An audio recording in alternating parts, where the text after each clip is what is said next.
colma por lo bajo, no me pongan la multa, ¿no? O sea, no necesariamente está en el ámbito político, en todos los ámbitos. En todos los ámbitos, por eso te digo, y sobre todo en el privado, ¿no? Cuando se hacen las inspecciones laborales, me comentaban de que llegan y rodean el lugar, porque haz de cuenta que entran acá y comienzan a verificar si son trabajadores o no, y a la gente le empezaban a hacer saltar por las ventanas, ¿no? Entonces, para que cuando llegue el inspector no hubiera nadie. Esa es una forma grave de corrupción, sí, ¿no? Entonces ya encontraron una salida de poner inspectores detrás para que los que iban saltando irles tomando sus datos, ¿no? Sí. Entonces, y en el tema de la corrupción está en todo, está en el asunto de que tienes que ir a hacer un trámite, pero no quiero hacer cola, no quiero esperar los 3 días, entonces yo voy y hablo con el funcionario, por favor, ayúdeme, que estoy muy apurado con esto. Entonces, la cultura de la corrupción no solamente es del funcionario.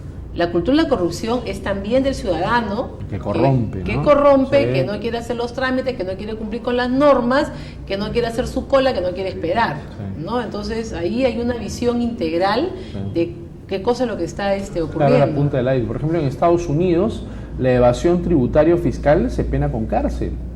Aquí vemos que mucha gente hace piruetas y malabares para no pagar y la evasión fiscal que existe en Perú es muy, muy alta. Hace 3 días hemos visto a Messi sentado frente a un juez por evasión tributaria. Así es. Absolutamente deprimido y, como dirían, absolutamente entregado al esto y prácticamente llorando, pidiendo perdón y diciendo que no sabía nada. Sí. Porque sabe que si lo declaran culpable, de allí iba no a la Copa América, sino a la cárcel. A la cárcel. ¿No? Entonces le han echado toda la culpa a papá, al manager. Sí, él mismo ha dicho que yo no sé lo que firmo. No, o sea, una manera de exculparse, ¿no? Los temas son bastante delicados. Cuando firmas un documento tienes que verificar que estás firmando.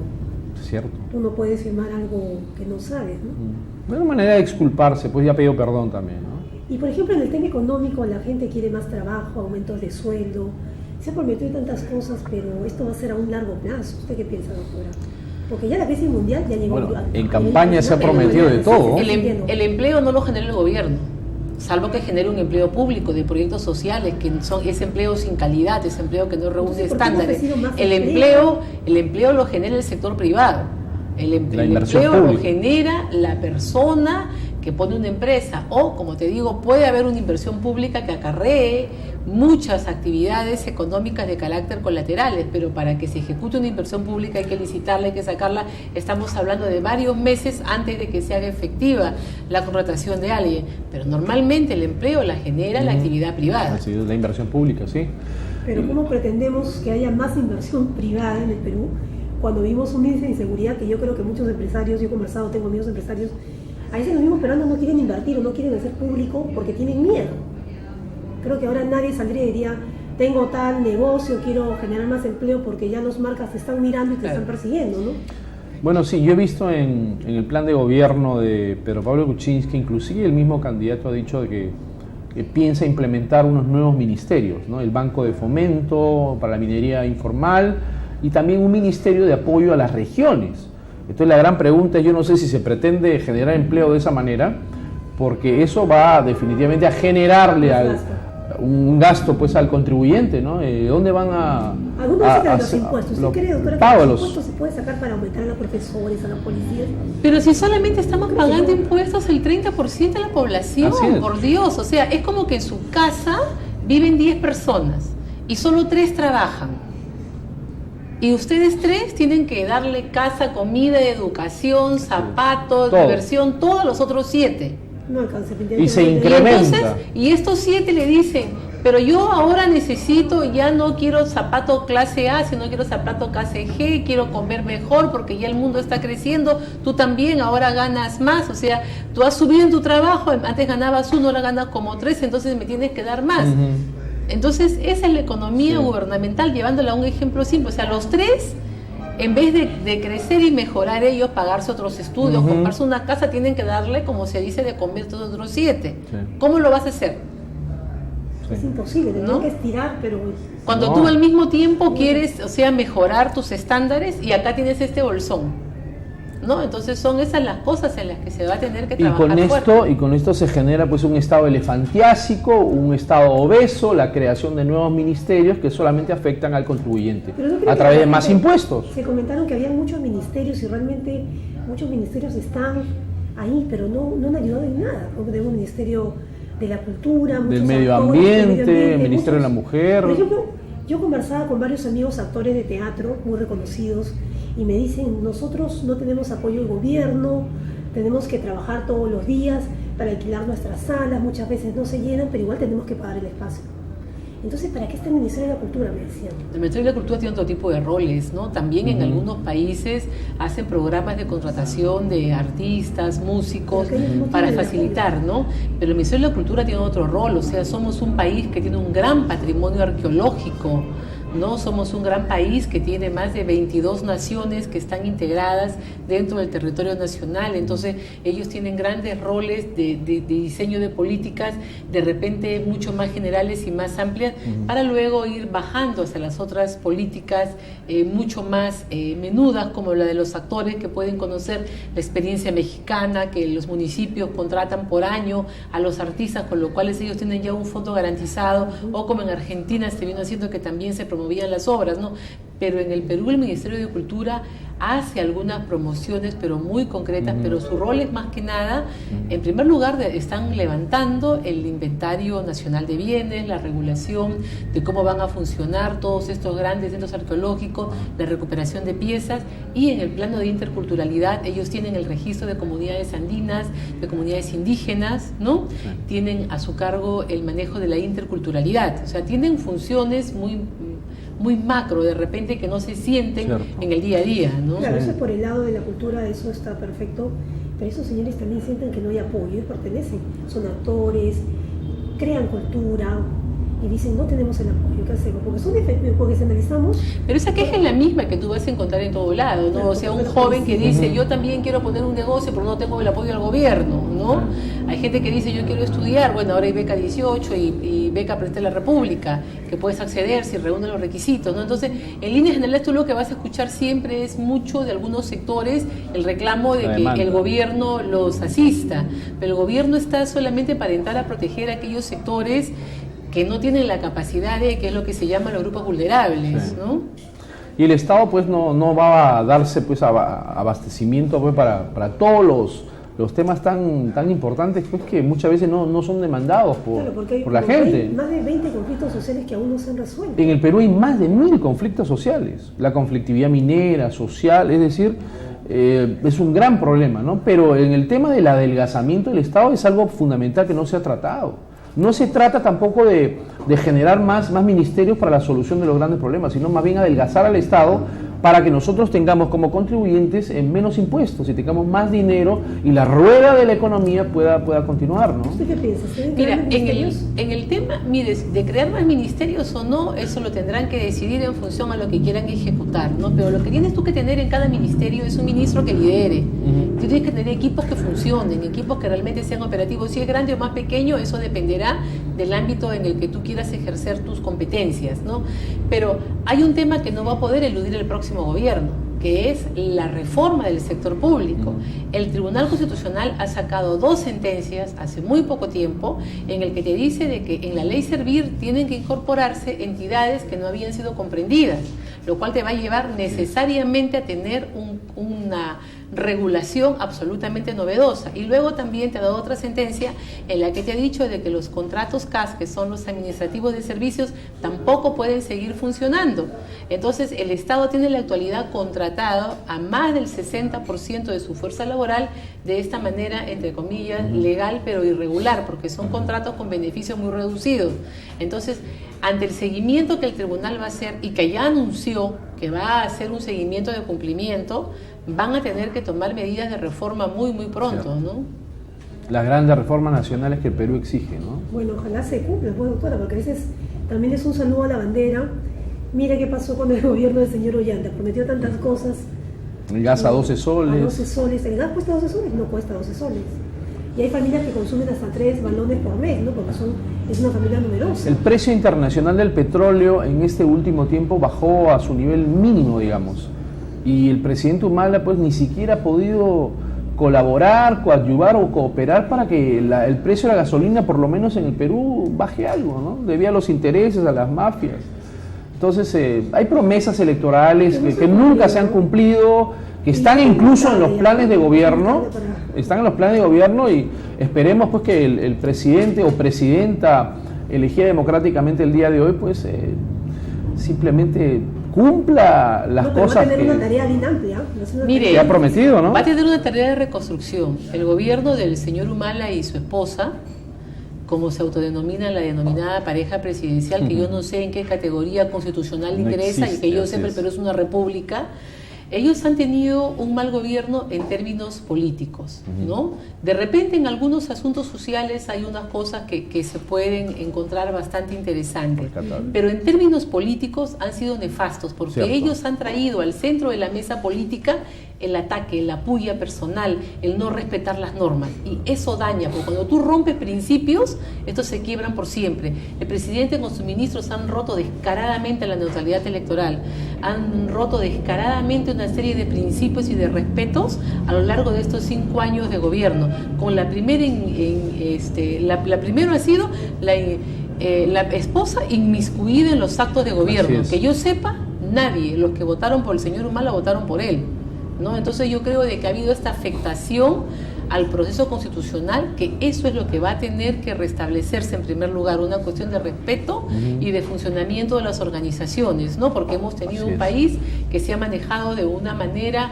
muy especial, para no calificarlo con un adjetivo que de repente puede asumirse como peyorativo, ¿no? Pero yo creo que, para terminar, doctor, que el gobierno que venga va a ser de todas maneras mucho mejor que el que estamos dejando atrás, tanto en formas democráticas como en formas de carácter política, ¿no? Es verdad, se perdió el principio de autoridad, ¿no?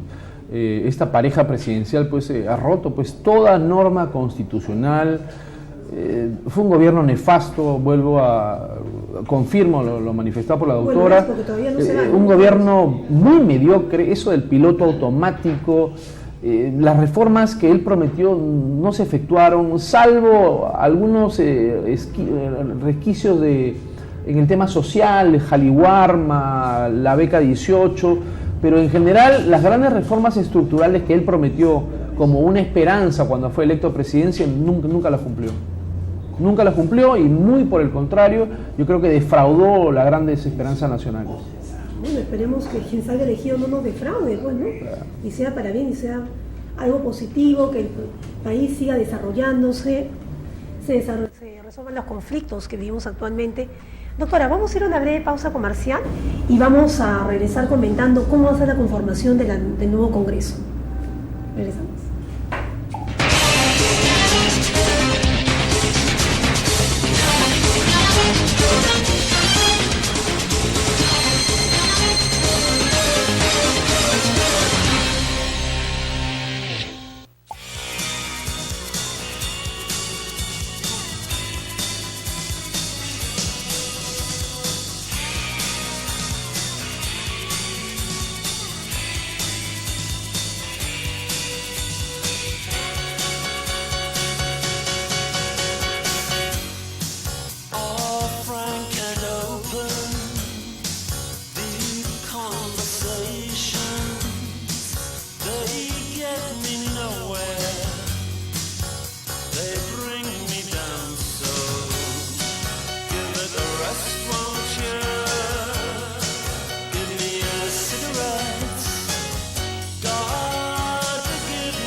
Mesa de debate.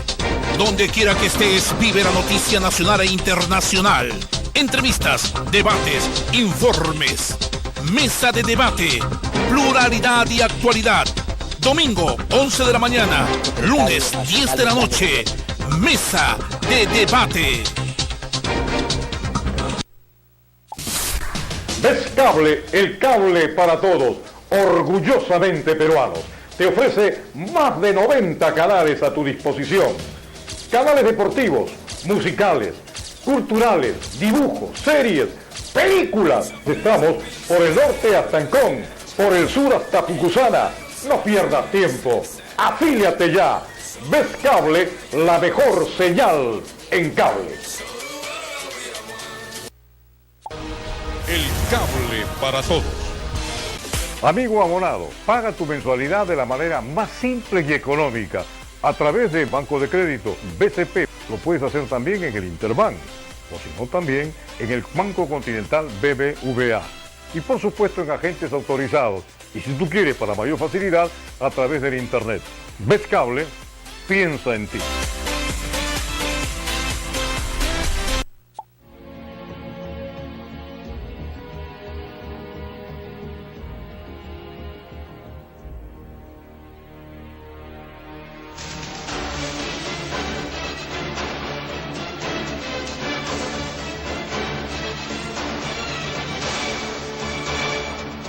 Sí, boxeo por Vez Cable Canal 3, las mejores peleas de todos los tiempos, comentarios y la historia del boxeo.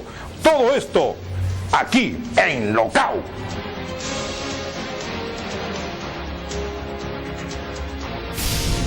Vez Cable, pensando en ti. Las mejores entrevistas y tu música favorita. ¡Perú! ¡Eres tú! ¡Dina Pauta! Lo encuentras solo aquí en Una Cita con Dina TV, de lunes a sábado de 6 a 7 de la mañana y todos los domingos de 6 a 8 de la mañana.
Bueno amigos, continuamos con el programa, le damos la bienvenida al colega Wilder Ruiz. ¿Cómo estás, Wilder? ¿Cómo estás, Luisa? Qué gusto saludar y saludar a todos los integrantes del panel en este domingo de elecciones donde efectivamente se estará consolidando la democracia y todos podamos construir un país tolerante, cívico, que es el gran anhelo de todos los peruanos, ¿no? Efectivamente, aquí nos están acompañando desde muy temprano la doctora Delia Muñoz, el doctor Alberto Valla, y nos están comentando, Wilder, cómo se ha venido desarrollando esta contienda electoral durante estos 90 días.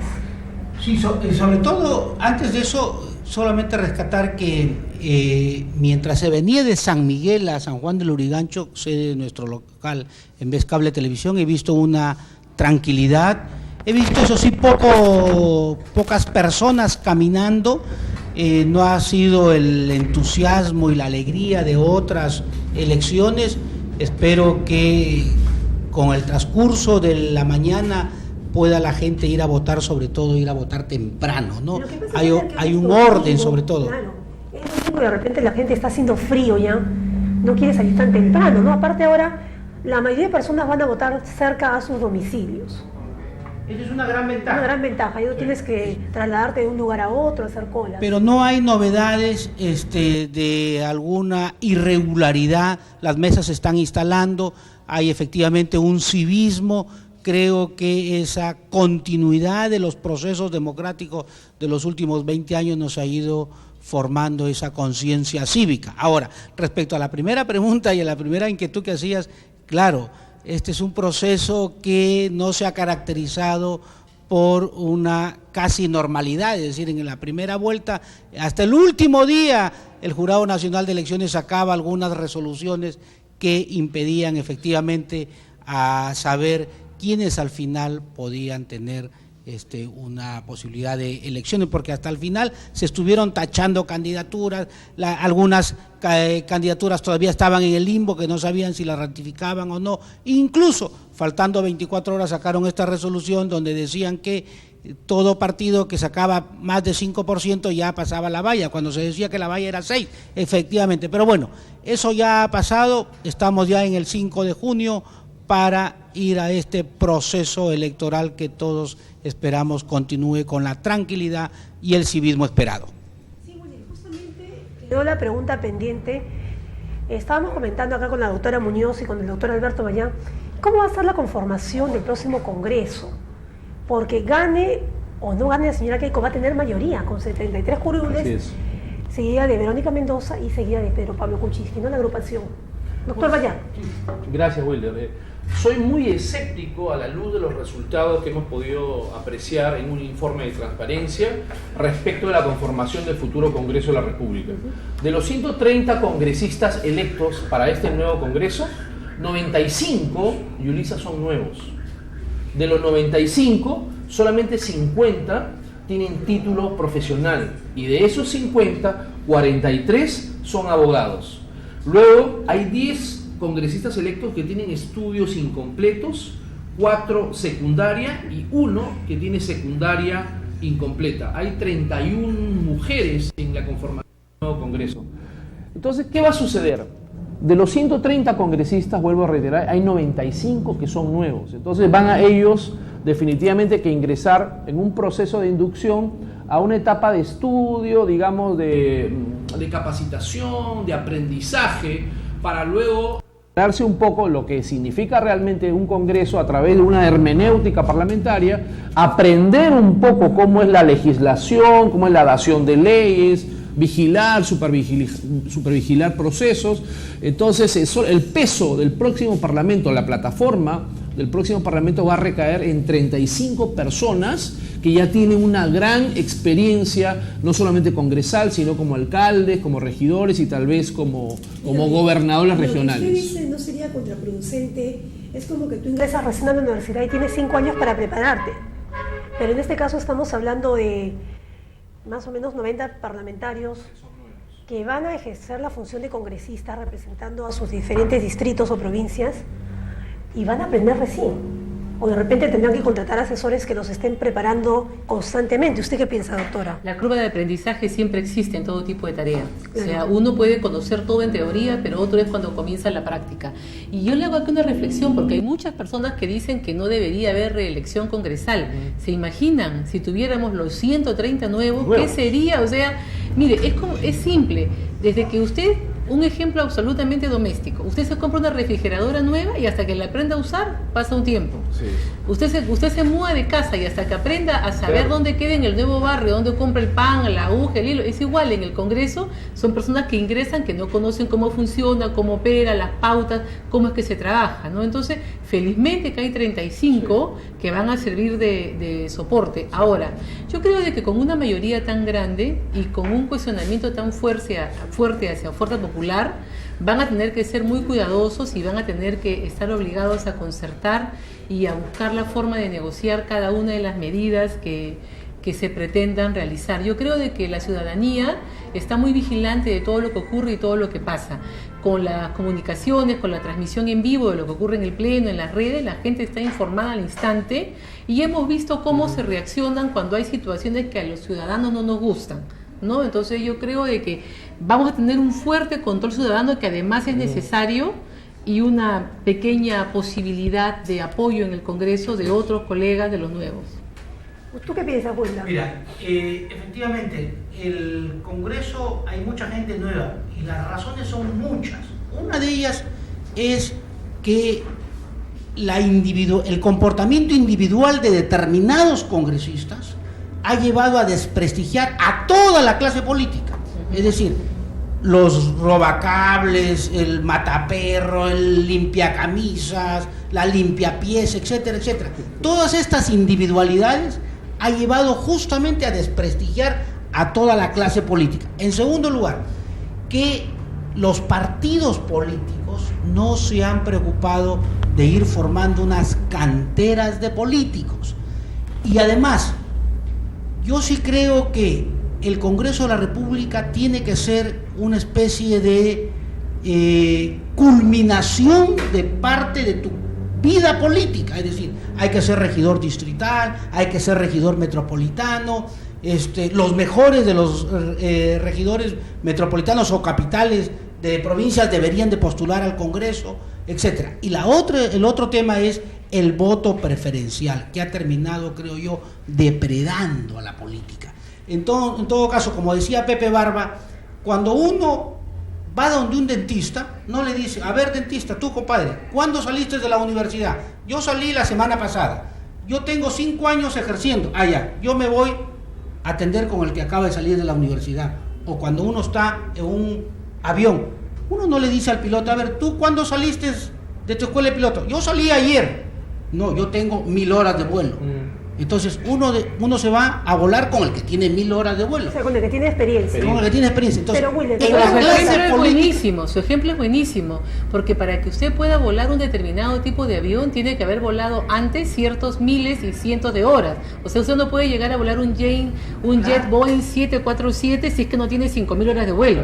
Mínimo. Entonces, eso es lo que está pasando en la clase política, que no ha podido, hacerse de una carrera política a las personas. Wilder, ¿tú crees que eso podría influenciar? Tú dices, todos son nuevos en política, tienen que aprender sobre legislación, tienen que conocer sobre todo la realidad de sus distritos, porque este Congreso que se va, la mayoría, es lamentable decirlo, pero muchos de los pobladores que apostaron por ellos, votaron por ellos, no se han sentido representados. Y muchas veces el candidato tal, por ejemplo, de Chiclayo, un ejemplo, ¿no? Fue candidato por Chiclayo, pero no conoce la problemática. ¿Tú crees que eso también puede influenciar en no solamente eso, Yulisa? ¿Sabes? Lo que pasa es que el primer año y medio el Congreso de la República pierde tiempo porque una serie de congresistas empiezan a presentar proyectos de ley que no tienen nada que ver con su ejercicio parlamentario. Entonces empiezan a presentar el proyecto de ley para que se declare de interés público la construcción del rompemuelle en tal avenida. Y el Congreso en las comisiones le dedica horas a ese debate y después va al Pleno.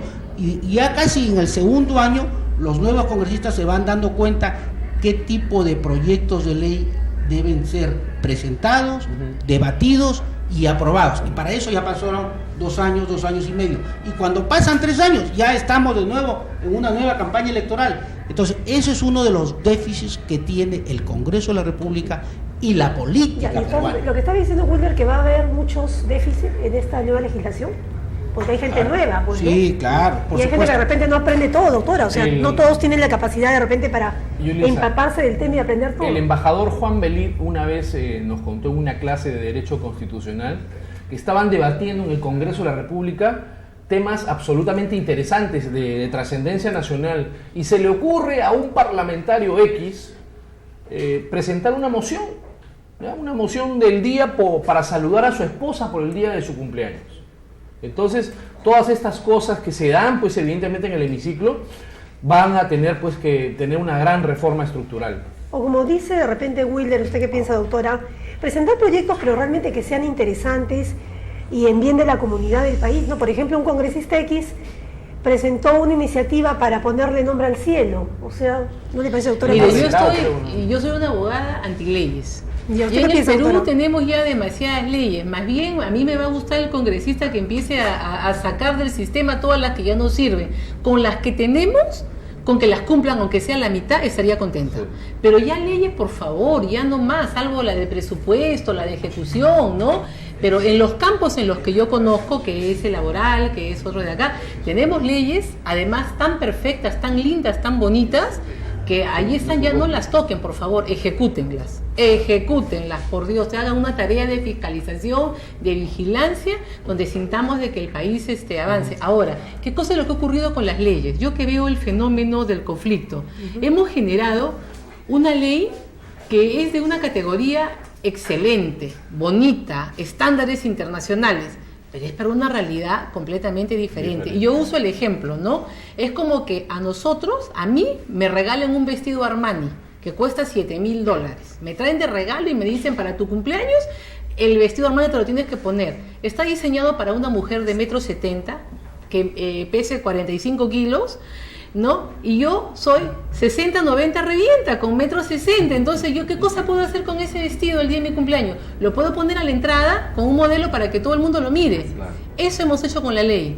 Lo hemos convertido en un producto exclusivo que no llega a la gente. Entonces hay que trabajar porque las instituciones funcionen y las normas se apliquen, ¿no? Sí, claro. Y la otra cosa que está es, por ejemplo, si hiciéramos una encuesta entre los 130 congresistas electos, ¿cuántos de ellos conocen la visión del país que su candidato presidencial quiere construir? Un porcentaje. Y en función de esa visión de país